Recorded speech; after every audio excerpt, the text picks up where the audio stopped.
Okay, can you hear me now? Yeah, I can. Okay, Yeah.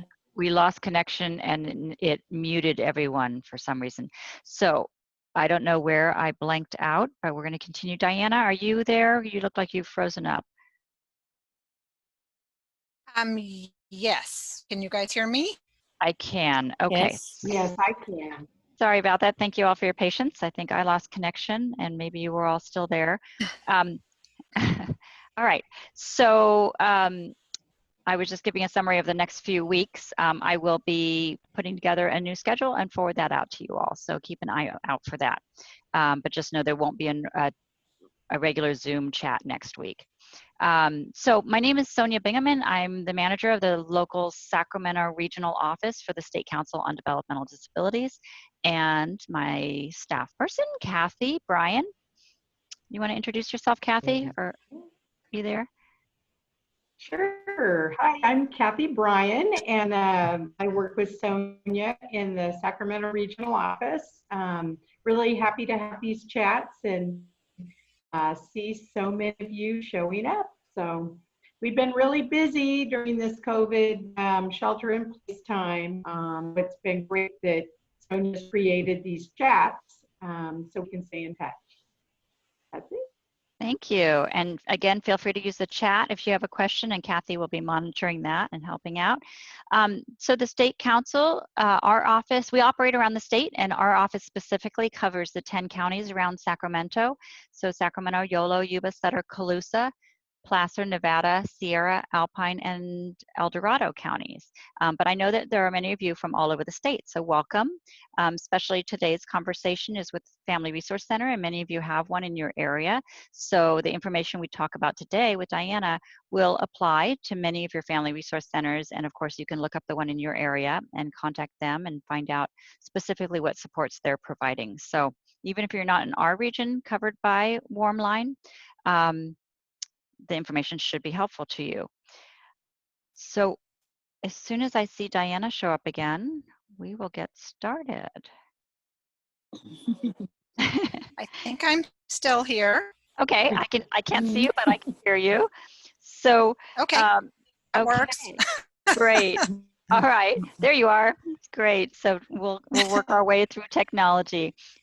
So during COVID, we've been reaching out to our community to see what the needs are, to see what issues there are, where our community needs some assistance, what documents are needed. We're translating them into plain language and Spanish and whatever languages are needed.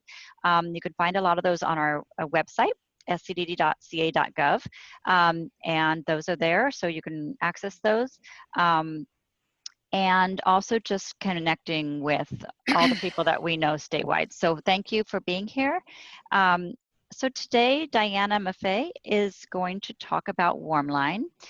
So Diana, I'm going to go ahead and turn it over to you to introduce yourself and tell us a little bit about Warmline, and then we'll get into some more of the specific questions. Okay, great. Well, thanks for having me today. It's nice to see some familiar faces and chat with everybody. Again, my name is Diana Maffei, and I am with Warmline Family Resource Center. I am a mother of 4.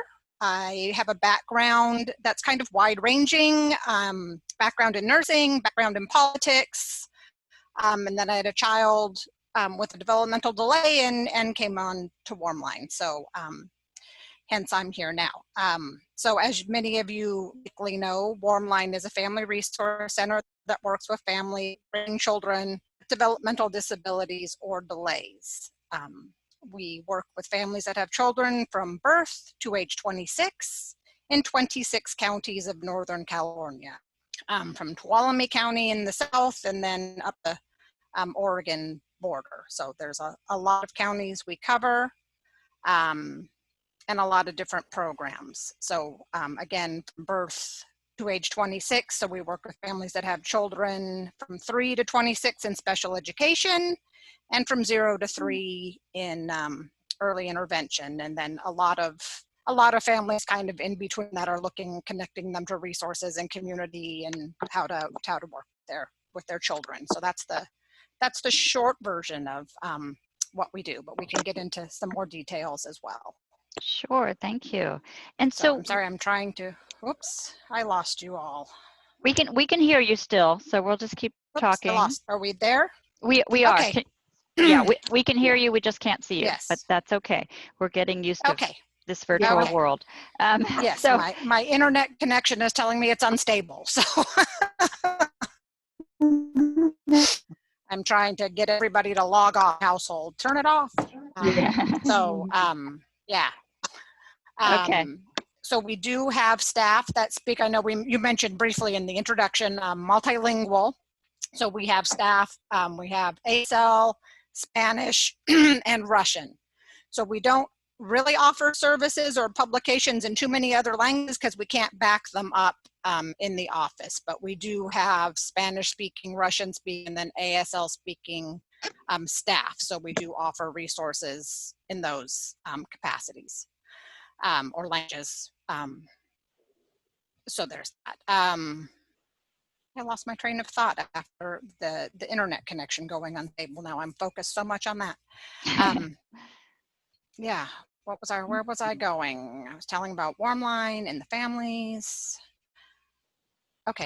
Tell a little bit more So about anyway.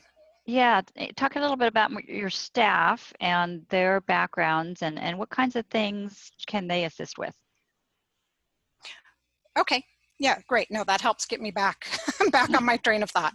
Yeah, so all our staff are parent children with disabilities or delays, and there's no one specific, so we have a range of disabilities and developmental delays that our staff are raising. So we can connect with family on many unique levels in that regard. But we can help families, like I said, navigate the different systems. So we have IEP coaches or special education coaches, and if families have questions regarding that process, want to brainstorm different options, know what their rights are, how to prepare, we can help read their IEP and like give them some feedback, kind of go over that document with them so they know what it says and practically kind of what that means. And again, help them sort of brainstorm some different options and different ways, strategies around the IEP and the IEP process. I did want to mention, you had mentioned earlier that there are family resource centers throughout the state. So I wanted to back that up, and there are different resources we can send out if you don't already know how to look one up in your area. There are family resource centers throughout the state. Some, like we do, work with special education. Some are more focused on early intervention, and some do both. We do both, but there's one, a parent training and information center, which is the special education side, one in every county. And then there's early intervention sides also. So you're pretty well covered in California. And then there's family empowerment centers, which you probably know about as well. I'm a little less familiar with the family empowerment centers, but they're also there covering different aspects of California. So there's a lot of different ways for families with children with disabilities or concerns to connect. In Sacramento, we also have Help Me Grow, and Warmline sort of helps run that program in sort of a child find capacity. So to people that have concerns about their child's development or just questions about how their child is developing, they can call Help Me Grow and get some more information on child development, and actually through a screening process called the ASQ, or Ages and Stages questionnaire. And that service is offered in both English and Spanish. And we partner with the Sacramento County Office of Education to run that program through First Five. So there's several different things. So different ways that people come to you and find out about you. It sounds like, what would be the most common channel that people learn about Warmline and get connected? Would it be through a county early intervention program, or the hospitals or doctors? How do people find you? Okay, yeah, good question. I'd say the bulk of the people that we're connected with do come through intervention, usually through the regional center.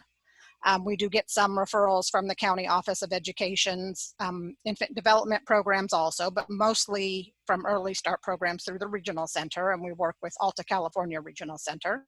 So that's the bulk of the families that we work with. We also, get a lot of, I guess, self-referrals. People hear about Warmline through a variety of ways. Sometimes it's referrals from their pediatrician or whoever they're working with, or friends and family, word of mouth, and then they just call us directly and say, hey, I've got this situation going on or this question. You know, what can you tell me? Can you help me out? Can you connect me to a resource? So especially around special education, a lot of them just kind of come in themselves. And sometimes it's like a return client, like they might have been referred to Warmline when their child was 1 or 2 and getting early intervention services. And maybe they transitioned into special education and all was fine to begin with. And then somewhere along the way, they have a question or a concern or want more information. And then they remember, oh, hey, Warmline. And then they give us a call a couple years later. So that happens as well. But families can just pick up the phone and give us a call. They can send us an email. We have a contact form on our website. We have social media presence. So we try and be out in a variety of formats that today's families might be using so they can communicate with us in a lot of different modalities. That's great. Are there any fees or costs to accessing the supports, the play groups, the trainings, any of your services that you provide? Yeah, no, Warmline is funded mainly through grants, state and federal grants, and then also donations and some smaller local grants, but there's never a charge to families for any of our programming or any of our services. And I didn't mention, but we do, in more typical times, we do a lot of fun family events that are out in the community to help connect families to one another, sort of reduce that isolation, get the kids out connecting with one another and help practicing their social skills. But in the new day and age, we're sort of pivoting to virtual play groups and virtual events. So we're exploring those options. So we've got a musical play date, a series of musical play dates coming up that are on Zoom. And we have a sort of a rest and relaxation, kind of like a yoga light coming up for families also in June. So we're trying to pivot to a virtual format and see how that works out. So if any of you all have ideas for events for small children that are conducive to virtual, please know. I'm trying to plan for July. But no, there is not a charge to families. Okay, so if families are interested in some of these virtual courses right now or classes, should they look on your website and make sure they're on your email list? Is that the best thing they can do? Do you have them listed on your website? Yeah, probably the best way to get up-to-date information would be to either check our website. We do have an activities page, or to sign up for our newsletter. Okay. I'm sorry, I'm getting internet connection is unstable again, so hopefully you can hear me. Yeah, I can hear you okay right now, so that's okay. fine. I can see maybe your I'll picture. Just stop my video. Maybe that'll help. Oh, okay. So yeah, we promote our events also on social media, Facebook and Instagram primarily. It's a little harder for people to register that way, but you can register for our events. Typically, you could our office, but right now we're all remotely, so you have to leave a message and then we'll call you back. But that is an option. They can call and we'll register them over the phone. But the newsletter is probably the easiest or quickest way for families to get notice. Our events typically fill up pretty quickly. This day and age is taking a little bit longer, so I don't think it's quite as much of a problem for families to register. But typically it can be a little quick that they fill up. Okay. So Kathy and I both, we get a lot of calls from families who are having challenges, especially with the IEP process. And that's probably the most common time that we refer people to Warmline. We can give some information, but then we want them to have ongoing support and know where to call and somebody who they can, bounce ideas off and get some support for their upcoming IEP or maybe one that just happened, as well as attend a training that you might have coming up. So we often refer families to you, actually of any age of child. And so what kind of support specifically with the IEP? Do you ever go to an IEP with somebody, or is it mostly just over the phone support, maybe reviewing their IEP, preparing them for a meeting, but then not actually going with them to their IEP? Yeah, we do. There are times when we go to the IEP. It's not as common. Again, we represent 26 counties, and since we can't really get out to support families out on the far, far reaches of our catchment area, so we don't go to very many, let's just put it that way, but that is an option. But we do a lot of individual consultations, and they can be ongoing. There can be multiple conversations, reviewing the documents, going over the assessments, helping the family kind of understand what the process is, what the documents might mean. We're not lawyers, so we don't offer legal advice, but we can help people sort of brainstorm and understand what their options are. And we have a lot of publications that are out there on special education sort of rights and responsibilities, and understanding that process in a sort of family, maybe a slightly more family-friendly guide than a legalistic guide. So there's a lot of different ways families can get that information. We do offer, we're just starting now to pivot to offer our workshops virtual. We've got one coming up the end of this month on the transition to preschool services from early intervention. So that'll be happening the end of June. We're in June, right? So that'll be happening, and that's sort of the same, you'd learn about those the same way as the Fun Family events. So through our newsletter, social media, and on our website. And there's not a charge for any of those. You can get, usually during those workshops, it's not really one-on-one, but you can definitely request one-on-one consultations at that workshop. And then we'll reach out to you at a later point, at a later agreed upon time to go through those documents sort of individually or one-on-one. Thank you. That's great. So are there any new services in light of COVID that you're providing, or a different way? You mentioned doing some supports virtually. Actually, I just wanted to back up a little bit. What have you been seeing in terms of the calls you're getting or concerns from families about their situations and their families during stay-at-home orders, during COVID? Are you seeing a difference in the calls that you're getting and what the families are requesting support with, or what they're concerned about? Yeah, we're hearing probably a lot more in terms of the social emotional well-being of their children, of themselves, of having to cope with multiple parents in the home trying to work, managing distance education, telehealth, teletherapy, and kind of the overwhelm and guilt that causes for many families. So there's been a focus on sort of emotional well-being and how we can support families and give them resources on how they can support themselves and their children, and kind of maybe in what's going on to help everybody cope a little better. But I'd say there's definitely an uptick in that sort of in that arena. To begin with, families had a lot of just questions about, oh my God, what do I do now? What is distance education? How does this work sort of practically? So there were a lot more, to begin with, a lot more conversations around what is Zoom? How do I do this? How do I get a Chromebook? How do I get connectivity? Does the IEP still apply? How will those services still happen?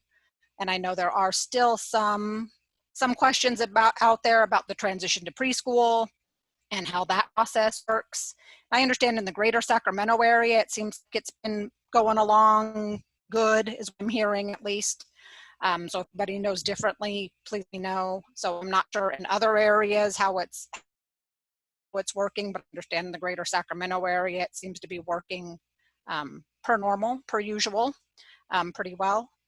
So there were a lot of questions, just sort of, yeah, like the unknown. What do we do now? And unfortunately, none of us really have answers for what's coming. What is school going to look like in the fall?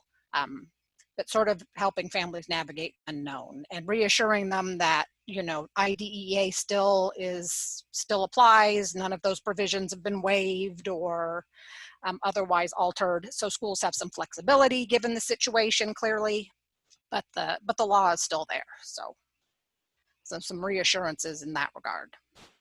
Yeah, thank you. Did that, I sort of think straight away from the question, but. Oh, that's okay. That's all right.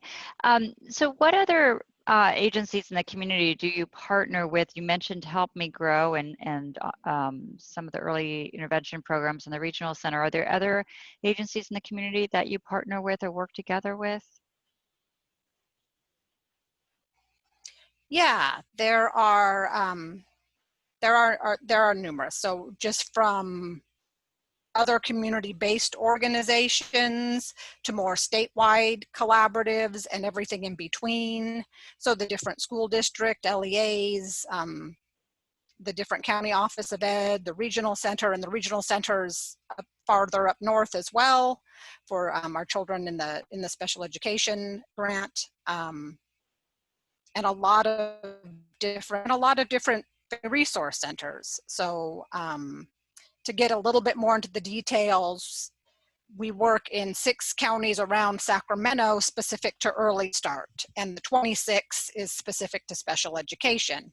So we reach out to some of the other family empowerment centers and other family resource centers that are more on the early intervention side in our other 26 counties to work with them and just connect with them and help share resources and provide additional information that they may need. So additional family resource centers as well, and then statewide family resource centers, and there's different overlay and a lot of information sharing that goes on, county-based programs as well.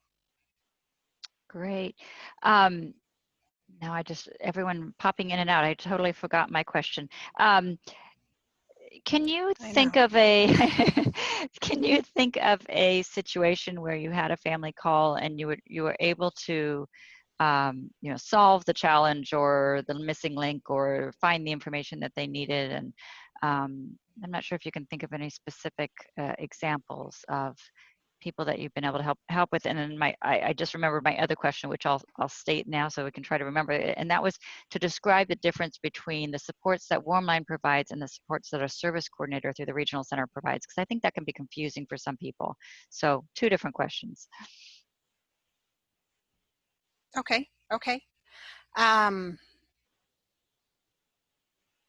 So in terms of and this will get into another program we work with, but in terms of like the supports we can provide versus the service coordinator. So we're not case management like the service coordinator might be. And I'm not gonna be able to speak all that eloquently on as to what the service coordinators can do, but I will explain what we can do. And what we can do that's perhaps a little bit more than what the service coordinators can do is spend that time connecting with the family parent to parent and providing that unique level of support that a parent may need at those early stages when they're just realizing there's a developmental delay and maybe they weren't anticipating services and therapies and what all that means. So we can provide that level of peer support. In addition, we do offer, like I said, the activities to help the families connect, or a place they can come to when they've got questions about SSI and IHSS. And while we can't necessarily, and I shouldn't use the acronym, Supplemental Security Income and In-Home Support Services, while we can't necessarily help them apply for those, we can send them information on what that looks like, what the eligibility criteria are, and basically we support them and with that information and the peer support. So we're not going to be out there setting up the therapies. And I know sometimes when we call that family to begin with, when we get the referral from the regional center, that's who they think we are. Like they think you're going to set up my speech therapy, and we don't do that. We provide resources the family can do at home to enhance speech, but we're not the speech therapists. We don't provide direct service, and we don't schedule those sort of direct services. So that's sort of outside our scope, but we can connect families, like I said, with information and resources on a variety of topics. And then again, spend time with that peer support, parent-to-parent support. And then I'm afraid I forgot the second part of your question. I think that was just asking if you could think of a specific example of a family who had called. And yeah. I'll probably be a little vague and sort of combine families, but a lot of times, sort of, I think the biggest And again, you know, success stories sort of, can be different for different people. But for me, what a success is when that family realizes that they're not alone, when the family realizes there is a support network out there that they can access by calling or going online to Facebook. And we have a private group discussion group for families. And when they sort of make that connection that there is sort of a family, there's a tribe, there's a community that they can choose to belong to. They don't have to, but at least they know it's there. Should they need it, hopefully they remember how to access it. So that's sort of a small level success, sort of day by day, when you can kind of get that connection and sort of have the parents can have that little, maybe an aha moment, like, oh, okay, there is this community I can access if I've got questions or if I need additional support or additional information. We do have success stories of people who come into our office connect with our office, maybe not knowing the system at all. Hey, this is what's going on. I'm not sure, this is what I'm seeing at home, whether it's behaviors or developmental questions, and we can maybe help them connect with Help Me Grow, run the ASQ, send over a referral either to the regional center or Office of Education or Behavioral Health or wherever it needs to go. And then they go through that process, and then the backside will get the referral from the service provider that the family needs support. So it kind of goes full circle, where they come to us with that initial question. We can sort of point them in the right direction, assessments happen, and then if their child qualifies for services, sometimes we get that referral back. It's kind of nice to see the system work and kind of go that full circle. And come back to us. So there's several times that some version of that has happened. Great, thank you for that example. It's 10:30, so I wanted to open it up to anyone else having questions. I don't see any in the chat right now, and I know everyone's kind of coming in and out of video, but if you have any questions, feel free to unmute yourself. If you can't unmute yourself, let me see if there's a, I'm gonna unmute you all, so just be aware of that. If you have background noise, you're gonna want to mute yourself, because otherwise I'm not sure if you can unmute. Let's see, Deirdre, could you try to unmute yourself before I do this? Just try to unmute yourself. Maybe Deirdre or Maribel, I see you both there. Yes. Oh, okay, so you can unmute yourselves. You are able. Perfect. We okay. can all do it, yes. Okay, then I'm not going to unmute you all, because we might hear barking dogs and laughing children, which would all be fine. But if you have a question, just please feel free to unmute yourself and go ahead and ask it, and we'll open it up to anyone.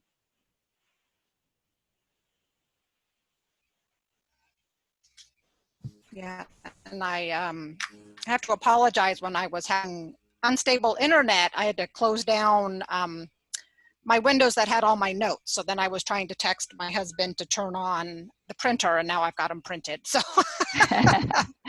my talking points of what I was going to say. So I don't think, I'm now going through them, like, did I miss anything? The one thing I did want to mention that I didn't mention earlier, now that I'm looking on my notes, is that Warmline, so I mentioned sort of we work with families raising children with developmental delays and disabilities. But beyond that, Warmline has a vision. So we really have a vision of sort of cultivating a culture where all of our citizens are valued as members of society, and all of our citizens or children are encouraged to dream and to follow their dreams. Sometimes what we see in practicality with our families is that children with disabilities, maybe best of intention of parents, don't necessarily encourage their children to dream or follow their dreams, thinking that that's not, maybe not feasible or not possible. So that's sort of our bigger vision, is to help cultivate that sense of community where we're all valued and everybody's got a chance to follow their dreams. And maybe the dream does need to be modified. My 7-year-old, her dream is to be a mermaid. So, you know, we have to work on that and how that can be translated. You know, maybe a marine biologist. So we'll get there. For right now, she's 7 and it can still be a mermaid. But cultivate those bigger bigger sense of community. So that's our vision. Thank you. Yeah, that's great. I think we all have the vision of everyone in our community being a part of the community and being allowed to dream Mm-hmm. big and work toward your dreams, no matter what that is. So everyone has different Mm-hmm. dreams and a different path to on that journey. Exactly. It looks like, Sonia, we have a comment in the chat box, and it's not a question, but it's a comment and a word of encouragement from a service coordinator. I'm an Alta SC, and I really valued working with the Warmline Service Navigator program. It's incredible. Thanks, Warmline. Oh, that's nice to hear. And I didn't Yeah. really mention our Service Navigator program because that's something that happens, referrals through the regional center come through us for that program, as opposed to families being able to call us and access that program. But we do work with the regional center, and I'm not quite sure on the ages. I believe it was like 14 to 40 to begin with, and now I think we're bringing it in July. In the new fiscal year, it'll come down to younger ages, and we can work with families Russian speaking, Spanish speaking, and from the African American community. So this is in regards to disparity of services in those communities. So we work sort of one-on-one with those families, helping them access community resources, helping them develop, I'm gonna forget the name for the personal plans. There's a name for it, has escaped me. If anybody remembers it, feel free to chime in. The Person-centered plan, maybe PCP? Yeah. Person-centered plan, yes. So we do person-centered plans. And we can really spend time with those families kind of one-on-one, helping them develop those dreams, identify those dreams, and encouraging them to move on and figuring out how the regional center can help or how community programs can help. So, and I believe that might be specific. I'm not sure what counties that program covers. And I just realized now that I'm talking, but I don't. But I appreciate her comments. That's very nice to hear. And I appreciate Elizabeth, who says she can absolutely be a mermaid. Thank you. She will appreciate that. Hi, Sonia. Also, go ahead. Tadada, go ahead. Oh, I'm sorry. I would say I have testimony, if that's allowed. Absolutely. This is whatever you want to share. If it's good, Diana will really appreciate it. It is actually really good. Hi, Diana. Hi, hello, everyone. Nice to see you or hear you. Well, yeah. Yes. I'm back and forth, so it would be too distracting. I hear you. But I just kind of want to share my experience with Warmline with everyone on the call, and to really, just kind of back you up a little bit, because I found out about Warmline by accident. We newly arrived, myself and my daughter, in Sacramento, and we knew that she had some type of delay. She had already started early intervention services previously, but we had no direction and didn't really know what to do or where to go. And I like to say I happened upon Warmline by following through and following up on a call to Alta. That's the only information that her previous child development specialist gave us when she knew that we were moving to Sacramento. She said to try to get in contact with Alta Regional California Center, and I didn't know why, or she didn't know anything else other than that. And I had called, I left messages. I didn't get a return call right away, and I was trying to get everything going. And so I Googled Alta Regional California Center. And I may have gotten distracted, and didn't really read all of the responses. And I kind of navigated. I kind of pressed go for the GPS to kind of navigate and take me to Alta Regional California Center, so I can follow up on my messages that I had left and what the next step was. And the GPS actually took me to Warmline, and it was the best thing that could have happened. It was, whether it's fate, act of God, it was the best thing that could have happened to myself and my daughter. My first encounter was with Sid, who then introduced me to Megan, which is the Help Me Grow specialist, I believe, in office. Yes, it is. And I lived there, and that visit, we got so much accomplished. You know, I found out, you know, who Alta was, why I needed to contact them. They actually contacted them on my behalf and told me that I will be getting a phone call soon, which I did. They put me in touch with the crisis suite, which was instrumental in you know, helping us kind of get out of the situation that we were in. They helped me sign my daughter up for early Head Start. They put me in contact with other community resource centers so that we had a place to go during the day. I was kind of getting a little emotional because it's taking me back to that time, which was just like a year and a half ago, maybe 2 years ago. So a year and a half, actually, Yep. a year and a half ago. So the services that you guys provide, I can't say enough about it. You know, I'm your #1 fan. I actually took on a role to be a service, the up service to Warmline as a result. But it's really great to have you on this call. It's really great to have this information being spread. I'm one person. I do try to spread it, but to have everyone spread it, it's really, you know, it's great.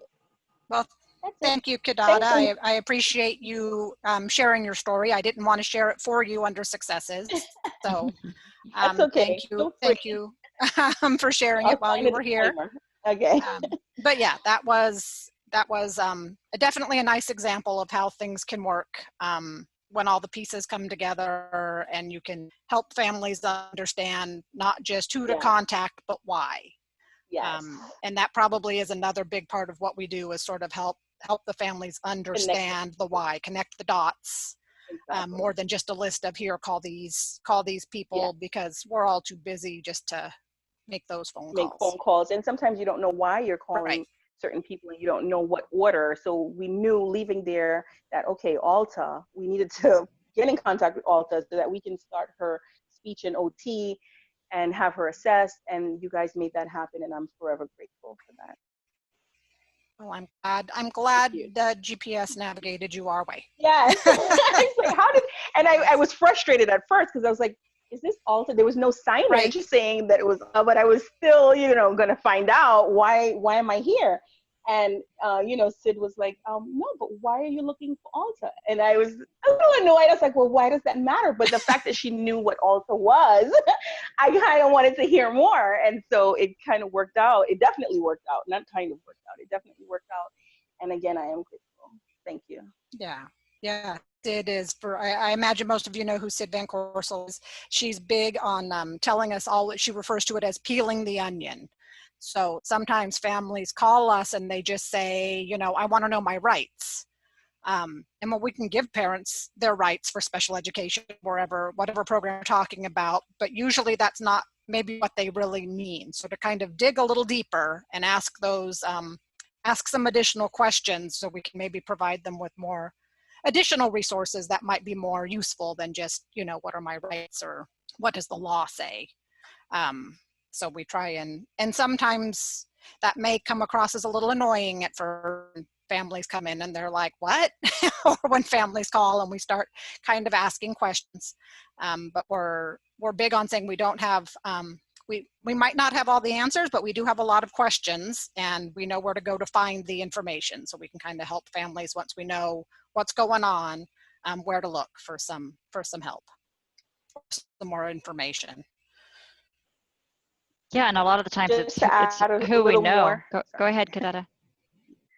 Yeah, just to add, you guys have also helped me with the IEP process, understanding that process. I've taken several classes that you guys offer, and IHSS. I mean, it's like a one-stop shop to kind of understanding everything.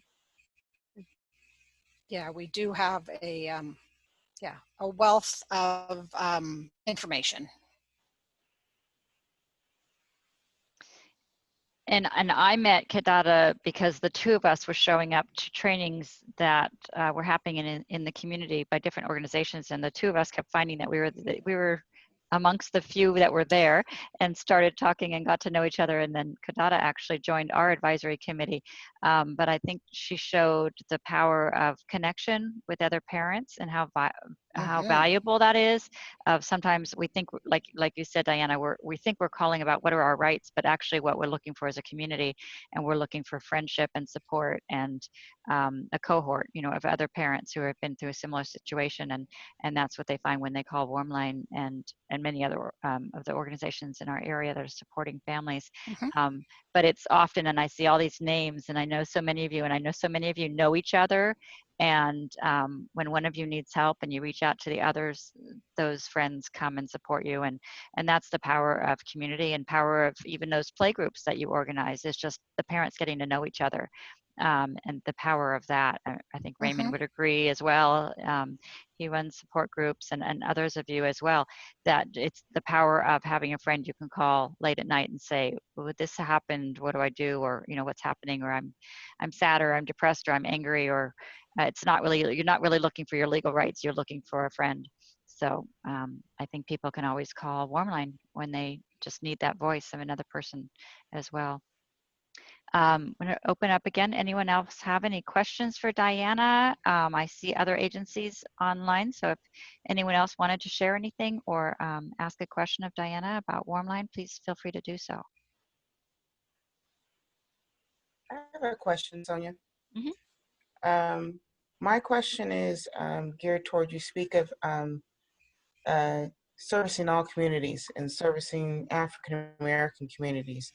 Do you have staff, African American staff, that could address some issues that would not relate to, especially what has been going on in the world today, would not just relate to just disparities, but other things as in trust issues and the African American community? And if so, do you have training for your staff in regards to these issues?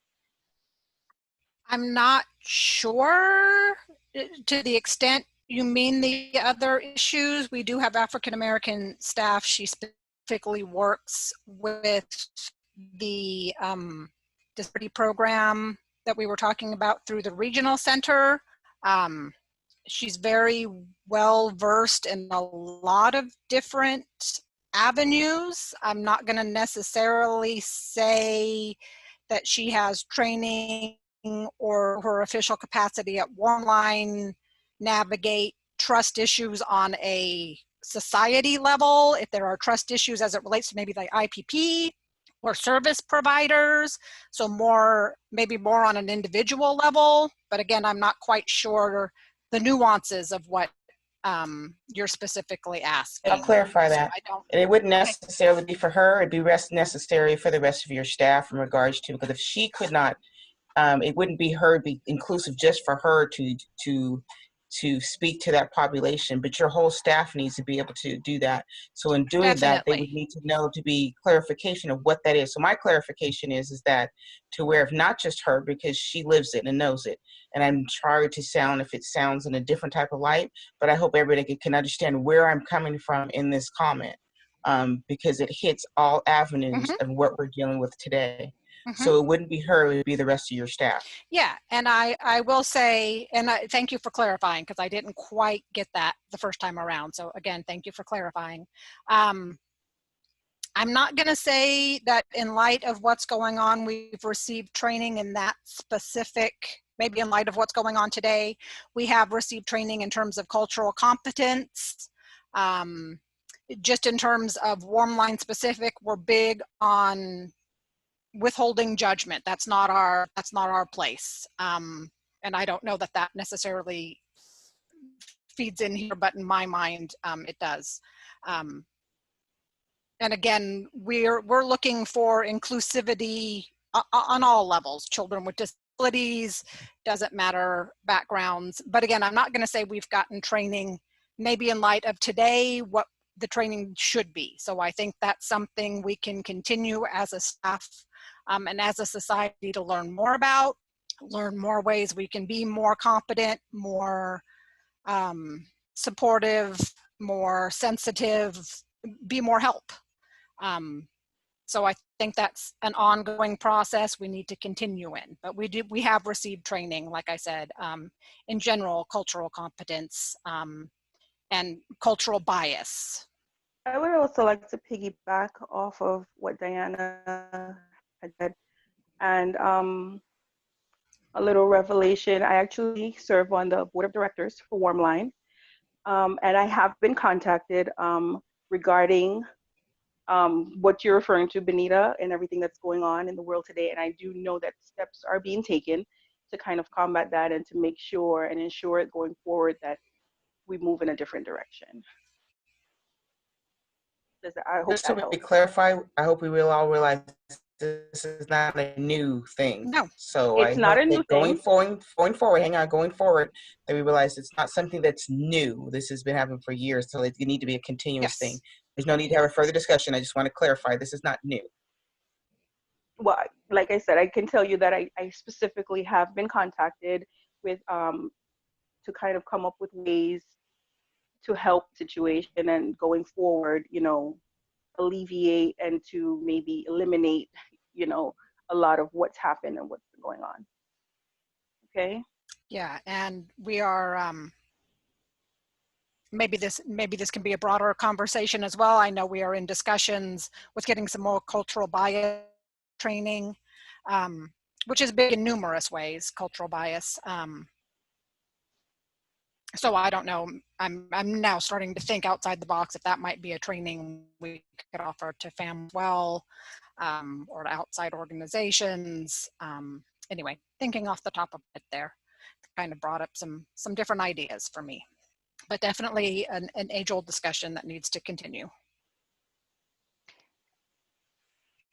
Absolutely. And Benita, if you have resources or ideas, if this is something we could have as a discussion one Tuesday, either yourself or if you know someone else who could help us all and offer something like that, or at least the start of a conversation, then please share those resources with us. Let us know, because many of us are with agencies, and I'm sure within our agencies, we're looking for that continuing education and awareness and discussions. So definitely reach out to us.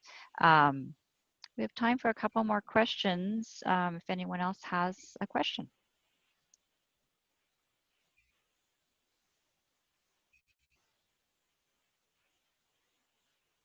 Well, and if there aren't more questions, while we're all out there, while we're all here together, I also wanted to bring up that another issue that comes up frequently for our families is childcare. And I know right now childcare is especially different, nuanced, challenging, but there is, so to sort of put information in everybody's head, there's what's called a resource and referral in every county. So in Sacramento, we work with Child Action, and we're on Child Care Collaborative, where we work with child care providers to provide them with resources and tools, and working with children that might have some challenging behaviors or developmental delays or whatever it might be. So I kind of want to put a plug out there. Depending on where you are and what needs your families have or you have as individuals, know that there is a child care resource and referral in every county, and they can provide information on specific child care providers, subsidies that might exist out there, different things. So just that child care is also a big issue. Is there a little more you can talk about childcare, Diana? Because I know there's, how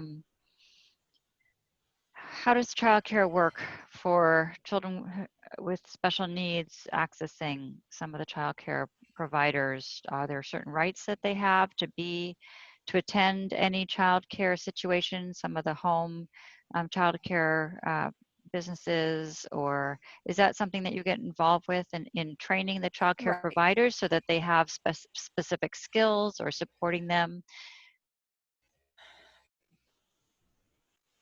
Yes, yeah, and as we all know, right, children of all abilities have can't be discriminated against in terms of childcare. So programs need to accept all children and work with all children. With that said, some programs are better suited, but we do work with programs to help them understand maybe what that means to accept a child that's got cerebral palsy. What might that mean for them? What are the practical steps or tools or strategies, or, you know, in terms of physical modifications they may need, kind of what that looks like and what that might mean. Because chances are, as we know, the rate of developmental disabilities being around 1 in 6, I think the last time I looked, that might have been specific for autism, but chances are there's a child with a developmental disability in all our classrooms and all the child care settings that are bigger than 6. So it's kind of to look for, maybe how to work with kids, what are appropriate developmental milestones for ages, because sometimes if all you've known is children who have maybe I don't want to say overperformed, but you know, there's a wide range of normal. And if all you've worked with are kids that are on the more quicker learning, then some kids might look behind when really they're not, they're just at age level. So kind of helping providers to understand what is appropriate child development and what isn't, you know, within the realm of, I mean, it's still within the realm of normal, but there's a wide range of normal or typical. And there are a lot of good resources out there. Again, in Sacramento, we have that consult team that will actually go out and do sort of individualized consultations with providers on a lot of different topics. There's different team members that'll go on and do like environmental, helping them set up their classrooms to be more conducive to early learning for children with a variety of challenging. Make sure that their programming is culturally inclusive in terms of abilities, in terms of races, on all those levels. We have providers specific to different therapies that'll go out there and help a family or a child care provider work around occupational therapy or speech therapy and how to enhance those skills in a child care setting. So there's a lot of different information and a lot of different education that goes out there. But yes, there's definitely that you can't really just turn a kid away because it's inconvenient. But with that said, sometimes things happen. So when places aren't a good fit, and do you necessarily want your kid in an environment when they're not wanted? So that's another consideration, that just because you can push it and have your child accepted there, if they don't want your kid, is that something you really want? And that's something everybody's got to decide for themselves. But there's never an easy answer.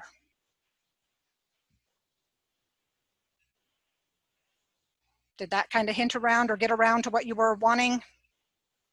Yeah, yes, thank you. Thank you. Any other questions? Okay. So I'm going to ask a question. And I know I mentioned this, or go ahead. I was going to say, I know I asked this earlier, but I am serious. So if you guys have ideas for virtual programming you'd like to see for little kids, for families, let me know. I'm always looking for new ideas for things we can offer our families, or even trainings that we can offer families with older kids. You know, feel free to send me an email or however you want to get in touch with me, and let me know if you've got ideas. Great, thank you so for much. Additional, yeah, so you can call Warmline. Diana, are you able to type into the chat maybe the website and the phone number for Warmline? And while I'm doing that, while you're doing that, I wanted to ask if you can use your reaction button toward the bottom. Since many of you don't have your video on, we can't do a thumbs up. But if you learned something today, or you're satisfied with the training and the conversation today, just give a little thumbs up, and we'll take that as a survey answers, so that we won't need to follow up. You all answered a lot of survey questions when you registered, so I appreciate that. So I see a few thumbs jumping around the screen. All right, and they disappear quickly too. Yeah. On and off. And I will sort of put out there as a public service announcement, if you do call Warmline, we are all working remotely, so you'll get voicemail When we return your call, it will be from another number. So we will not be able to call from the 916-455-9500, our main line. So you will get a call from an alternate number. And But I they see should somebody still would like. call that. Yeah, Carmen They can has a still call question. that, yes. Mhm. Yeah, so Carmen had a comment. I'd like more information for older young adults, 18 to 21 years old. And I would say that there's usually the spring is filled with transition fairs and transition events. And I know many have already been, you know, the time's gone by, they've been canceled or delayed. So a lot of those aren't going to happen this spring. Some of them ultimately may end up being online in some way.